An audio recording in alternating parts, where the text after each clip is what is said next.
Dalam 3 hari terakhir, media-media nasional diramaikan oleh pemberitaan tentang ketidakpercayaan pengamat dan pelaku pasar terhadap rilis data Badan Pusat Statistik tentang pertumbuhan ekonomi Indonesia kuartal 2 tahun 2025 yang mencapai 5,12%.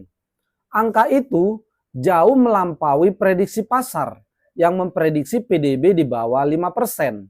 Jauh melampaui capaian PDB kuartal 1, yaitu 4,87%. Dan juga berlawanan dengan fakta di lapangan, di mana tingkat investasi rendah, belanja pemerintah rendah, daya beli masyarakat menurun, jumlah pengangguran banyak, dan PHK merebak di mana-mana. Perbedaan angka pertumbuhan ekonomi yang dirilis BPS dengan prediksi pasar tersebut mengingatkan Poltak News akan kejadian serupa di Cina sekitar 7-10 tahun yang lalu, di mana pemerintah Cina merilis data pertumbuhan ekonomi yang melampaui prediksi pasar. Karena kapitalisasi pasar di Cina besar, maka perbedaan itu memicu terjadinya gejolak pasar, khususnya bursa Hang Seng.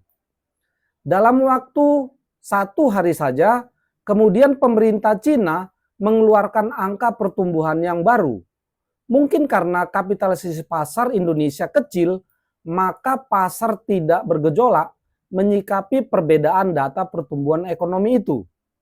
Para pengamat ekonomi dan para pelaku pasar sudah menyampaikan banyak pendapat tentang kejanggalan angka pertumbuhan yang begitu tinggi di tengah kelesuan ekonomi. Mengingatkan ungkapan bahwa data ngawur adalah indikasi ekonomi amburadul. Sekedar untuk memperkaya pemahaman kita, sebagai perbandingan, di Amerika, rilis data pertumbuhan ekonomi selalu didahului oleh rilis data jumlah lowongan kerja baru, non-pertanian, dan UMKM yang tercipta. Kemudian data jumlah pengangguran dan juga data inflasi. Jika data-data tersebut rendah atau merah, termasuk rendahnya inflasi karena investasi dan daya beli masyarakat menurun, maka sudah pasti data pertumbuhan ekonomi akan rendah. Di Indonesia, jumlah lowongan kerja baru yang tercipta rendah, jumlah pengangguran tinggi, inflasi rendah karena investasi dan daya beli masyarakat menurun. Jadi bagaimana mungkin dalam kondisi seperti itu pertumbuhan ekonomi justru tumbuh melejit melampaui prediksi?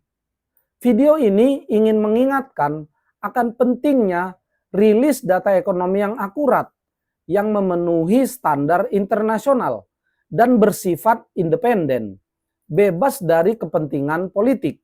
Dengan demikian, pemerintah terdorong untuk melakukan program-program yang dibutuhkan oleh ekonomi nasional untuk bertumbuh, bukan hanya melakukan program-program untuk kepentingan elektoral semata.